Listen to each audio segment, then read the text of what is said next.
Alright guys, welcome back to Persona 3 Reload. Last time we met in Persona 3, we just did a bunch of exploring in Tartarus, and it's pretty standard stuff there. I mean, it's nothing too crazy. I think we dealt with the last set of the border floor bosses, not border floor, just the, you know, elite enemies. I don't really remember what to call them. I know they're not border floor bosses because technically the border floor is the floor that's blocked off until after the next full moon op.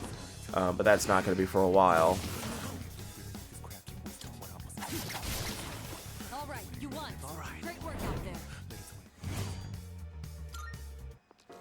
Yeah, I got nothing.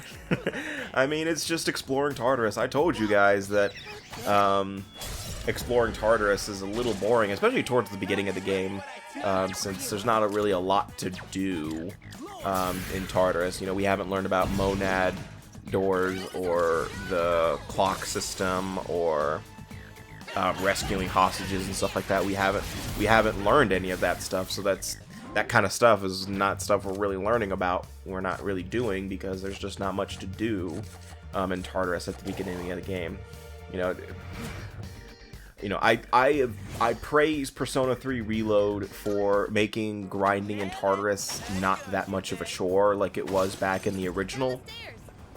But I would be lying if I said I still feel that towards the beginning of the game, Tartarus is a bit of a chore. And theoretically, you don't have to do any of the Tartarus stuff until, you know, endgame or, you know, when you start learning about certain mechanics. You know, especially once you get like Fuka recruited to Seize. You definitely don't have to do Tartarus until then. There's nothing stopping you. I mean, really, Mitsuru will force you to go to Tartarus, but that's only the one time. And that's mainly, and the reason the game encourages that you go to Tartarus often is so you're prepared for full moon boss battles. Because besides those, there's not really any time to level up in terms of your battle stats. Because you're not participating in battles that much. And Tartarus is also your source of income besides getting a fucking job. Which, yes, they did bring... this game does have part-time jobs. I don't know if I'm doing any of them. I haven't gotten that far in the schedule yet, but I'm pretty sure... I at least demonstrate what they do, but we'll find out. Yeah. By the way, I haven't fully recorded all of Persona 3 Reload yet. Because it's an RPG, it's gonna take time. And I gotta find... I was actually about to do another session of the game, but then I remembered I haven't recorded the part for today yet. So I was like, oh shit, I should probably do that first, and then I'll do my session, because, you know, that's... Because I have a habit, especially when I'm doing RPGs or especially games I really like, I kind of just lose track of time and end up recording for way too long. And that's a mark of a good game, at least to me. But it also sucks fuck for OBS, especially whenever, like, if say I run out of room on my hard drive and I don't notice that OBS stopped recording midway through something because it ran out of data and I wasn't paying attention. Well, that's a bit of a problem. But yeah. By the way, everyone is distressed right now, and I believe what that does is that opens you up to more ailments, critical hits, and I also believe you take a little more damage as a result of that. But again, I don't recall off the top of my head. To my knowledge, I never really get hit with status effects that often in this game. Well, at least distress specifically. I know I get hit with poison a few times, and the occasional, you know, and obviously the stat debuffs, but that's not really like an ailment. Like I don't think I ever get frozen in this game. Now I think I've only gotten frozen like one time, And the enemy didn't even take advantage of that. I can hold my own in a fight pretty damn well, don't you think? I always knew I had talent. Sure, Junpei.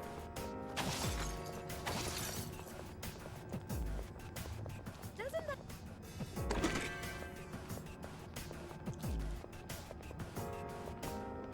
We could head back, but it's your call.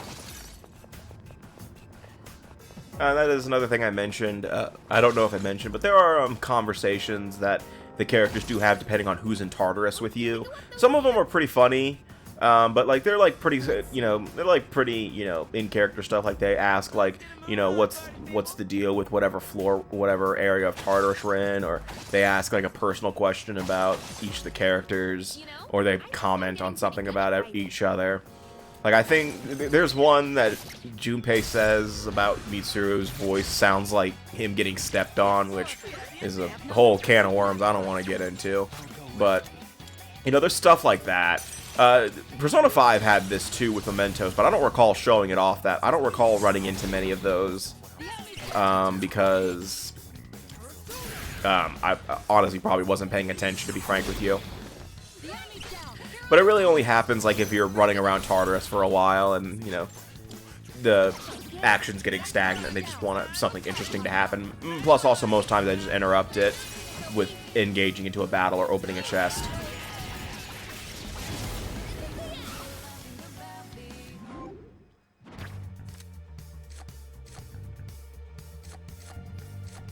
But some of them are pretty humorous, especially, and also some of them trigger under certain conditions. Like there's one where if you have all the female party members with you at once and you happen to be dating all of them, it's like a cold silence between all of them because, you're dating all of them. And also, there's some special interactions where if you're by yourself with whoever you're dating, so say I'm dating Yukari and Junpei's not here, there'd be a special dialogue for that. Found the stairs. This was in the original somewhat. I think you actually had to actively talk to them, though, in order to trigger the event. In order to trigger the dialogue, like, you would have, like, say, you're dating Recently. Yukari, and then you just randomly decide to turn to her and talk to her, then you would trigger the dialogue. Could be way off if I'm remembering correctly, because the dialogue that plays automatically in the original was usually just them pointing out that there's a shadow nearby, or that they found the stairs. And that actually happens a lot here. Is that they find they say, "Oh, found the stairs," or "Hey, there's a treasure chest over there. You should probably open it." And in all honesty, it does get a little annoying, but it's not that annoying, to be honest. Like, it's not the end of the world to me. It's, like, I don't know if it gets, like, Sonic Heroes or Sonic Boom bad. Because, Sonic Heroes was pretty annoying because I feel like every 38 seconds I heard Tails say, "Look at all those Eggman's robots." Or, A shadow. or Sonic or Knuckles says, "We're not going there, are we?" "Yes, we are." And Sonic Boom, Jesus Christ, thank God I don't ever intend on doing a Sonic Boom Rise of Lyric Let's Play, mainly because I don't have Rise of Lyric. I got rid of that shit the second I bought it, because I think I played through it once, and never touched it again, and then I hated it so much. It was like one of the few games I actually traded in recently, because I was just like, no, I do not want to even look at it. What's funny is I'm pretty sure Sonic Lost World was the main reason I bought a Wii U, because I like now the Wii U is pretty much obsolete now because everything's getting ported to the Switch. I mean, I think the only game that I want on the Wii that I want on the Switch anymore, because Xenoblade Chronicles X was recently announced. That Xenoblade Chronicles X is getting a Switch port. Which, I'm really happy for, but besides that, I'm pretty sure the only Wii U game that I want that hasn't been ported to Switch yet is The Legend of Zelda Twilight Princess. Actually, no, Wind Waker. Wind Waker and Twilight Princess have both not been ported to the Wii U, but I do have them on GameCube, but I want the HD version specifically because they have the quality of life updates that I really like. especially Wind Waker. But and like Twilight Princess, I just want on Switch because I could really use a third copy of Twilight Princess. I mean, fourth copy. Hell, I was about to say it's like I have the Wii version too. Twilight Princess is my. If you don't know which Zelda game is my favorite, Twilight Princess is my favorite Zelda game. I don't care what anyone says. I know people hate it because it's an Ocarina of Time clone. I love it. It's my favorite of the series. But now, like, I have my Wii U over here, and I think the only thing I use it for is just as a glorified Wii.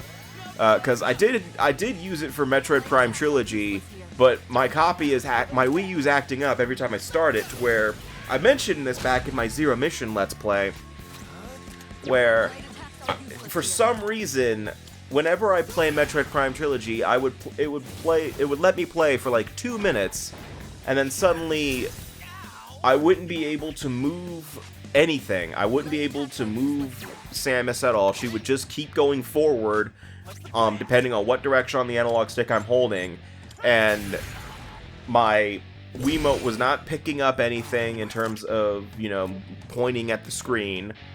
But the only thing is I could still hear like the ambience / the music playing, and I to this day don't know what's causing it, and I genuinely, honestly don't care anymore. I have all the Metroid Prime games somewhere. I have Prime 1 and 2. I don't have 3 Corruption anymore because actually I don't remember what happened to my copy of Corruption. I think I lost that in the move. Fuck, which is unfortunate, but I mean, I'm pretty sure I could find a copy on Amazon for pretty cheap, maybe. I don't know, I haven't really looked. But, like, the Wii stuff still works, because when my Wii U started doing that, I played, I booted up Sonic and the Black Knight to test and see if maybe it was my Wii U just finally saying, fuck it, and it's killing itself, or if it was just, you know, just Metroid Prime Trilogy just fucking with me. Turns out it was just Metroid Prime Trilogy, as far as I'm aware, because I played for probably like 2 hours of Sonic and the Black Knight, just to test, and nothing really happened. So it might just be my copy. And it's a digital copy of Prime Trilogy, so I don't know what's going on. I would try and re-download it and stuff like that, but I don't know if I can, considering the Wii U eShop is shut down. Meaning that it's kind of hard to, meaning that I don't know if I can reinstall games that I previously bought. I genuinely don't know. I haven't tried it.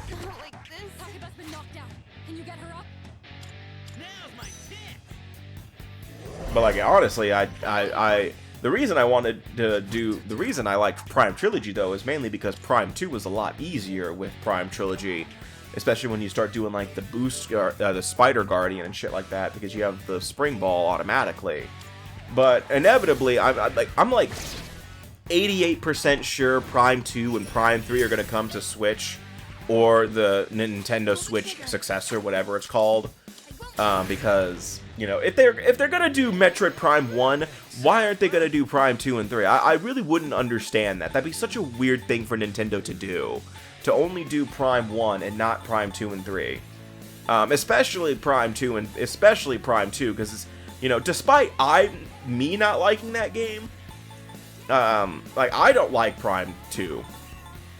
But Prime 2 does have, like, Prime 2 does have a lot of fans. A lot of people love Prime 2. But I feel like they would be printing money at that point if they ported Prime 1 and Prime 2 and 3 to Switch. Hell, what I'm pretty sure they're doing, though, is they're probably just slowly but surely releasing Prime 2 and 3. Like, I'm pretty sure, like, when Prime 4 gets, like, a few months away release date or something like that, they're gonna also shadow drop Prime 2 remastered and maybe Prime 3 remastered. Again, this is a high doubt. This is a dream. This is like a sort of pipe dream, because it's possible that they aren't even considering working on a Prime 2 and 3 remastered. Like, it is very much possible that they're just not doing it at all. I wouldn't put it past them. In this situation, You know, but they're more than willing to remake Paper Mario: The Thousand Year Door. So You know, and they ported Super Mario Bros. U, but not Super Mario Bros. Wii. So, you know, Nintendo's pretty inconsistent on which games they want to port to modern consoles. You know, that's just the thing. It's like, you know, they remade Thousand Year Door, but they didn't. There hasn't been a remake of the first Paper Mario, has there? Not to my knowledge. So that's just weird. You know, Nintendo confuses me sometimes. Just saying.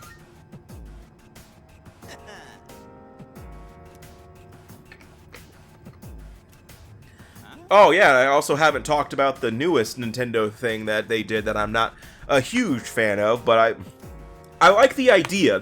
It's a sort of step in the right direction here. So for those who don't know, recently Nintendo released their own music app where you can listen to game soundtracks from Nintendo games. You know, that sounds cool and all, but my thing is I don't understand why they decided to do it this way instead of just doing it the more logical way, where I feel like they probably would have just made more money doing it by putting it out on Spotify and Apple Music and all that stuff. Because, like, genuinely, like, I'm happy that they're finally saying, hey, people go to YouTube all the time to listen to our OSTs. We keep taking those videos down and pissing them off. So why don't we just make our own music app or something like that? Or, you know, release the music publicly. You know, I like the fact that they're finally doing something along those lines. But I feel like the way they're doing it is kind of like they're taking 3 left turns to go right here, personally. You know, especially when you consider the fact that you do have to have a Nintendo Online subscription to even use the app. Which I find is pretty weird. You know, and it's really cool. Right now it's pretty bare because, you know, they just released, and they're slowly but surely releasing more music for people to play with. You know, because right now, currently, there's not a lot on there. I know that for a fact. Good day. Are you accepting a request? Wonderful. They just added the Wii Sports soundtrack. But, like, right now, it's pretty limited. They got Wii Sports, Donkey Kong Country 2, Diddy's Kong Quest. I always say Diddy Kong's Quest, but it's Diddy's Kong Quest. Super Mario Wonder, Pikmin 4, Pokemon Scarlet and Violet, Splatoon 3, Animal Crossing New Horizons, Kirby Star Ally, Super Mario Odyssey, Mario Kart 8 Deluxe, Breath of the Wild, Super Mario Galaxy, Wii Channels, Tomodachi Collection, Nintendogs, Metroid Prime, Fire Emblem The Blazing Blade, Ocarina of Time, Star Fox 64, Super Mario World 2, Yoshi's Island, Donkey Kong Country, Kirby's Dream Land, Dr. Mario, Metroid Famicom Edition, and Super Mario Bros. 1. Those are the only soundtracks on there right now, and you guys know damn well there's a lot more soundtracks for Nintendo games. Like there are some that are genuinely missing that I'm so confused about. Like, you know, where the fuck's Fire Emblem Three Houses' soundtrack? You got fucking Blazing Blade, but you don't have Three Houses? You don't have Engage, the one that literally just came out? They don't have Tears of the Kingdoms as soundtrack, which, granted, a lot of it might be just the same soundtrack from Breath of the Wild, if I'm remembering correctly. They don't have Pokemon Sword and Shield.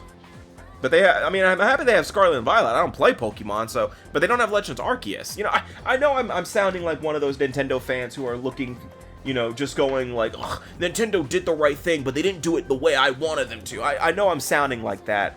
But I'm also just trying to point out that, you know, this is kind of like something that they could have waited a little bit longer on to release a soundtrack. I mean, hell, Metroid Dread's soundtrack's not even on here either. Oh, and the Nintendo Alarmo thing, I forgot about that too, but I don't want to talk about that. Understood. But personally, you know, I've barely used the app. I've listened to the Metroid Prime soundtrack, and that was it. And you know, it has some cool features that I kind of like. Like you can extend certain songs to be 30 minutes, to up to 30 minutes or an hour long, which is really cool. You know, that's, you know, they have stuff like that that's really cool. But it's also just like one of those things where I'd rather you guys have just released the soundtrack on Spotify and Apple Music, because you guys probably would have made a lot more money off of that, just off of people's, replaying of the soundtracks off of Spotify. I don't know how much money, per play you make off of a Spotify. You know what? Actually, there's a simple solution to this. How much money do Spotify? Let's do just Spotify artists make. Oh.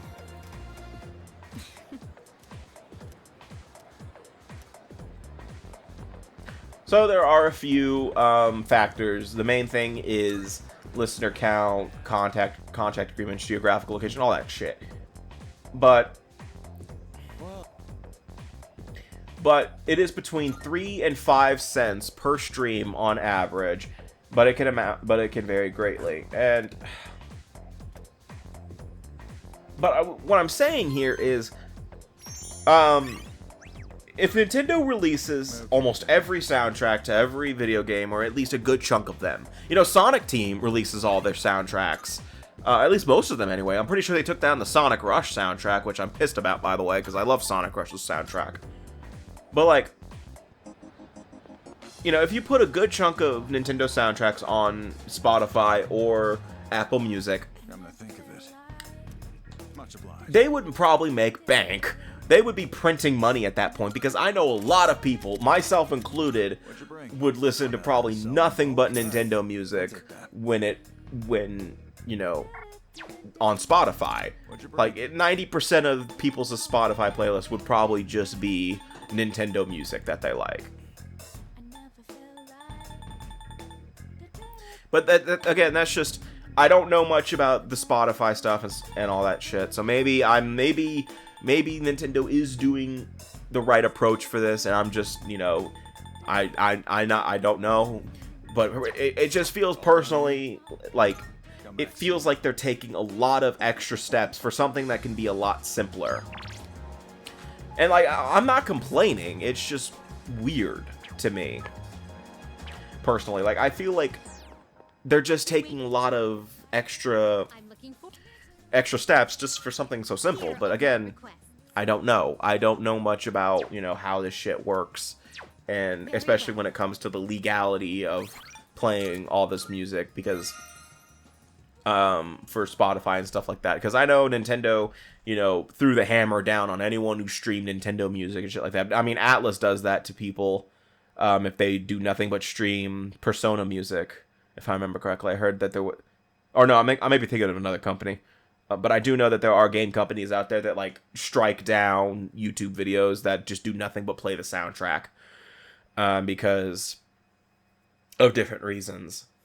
But Nintendo is the most notorious with it.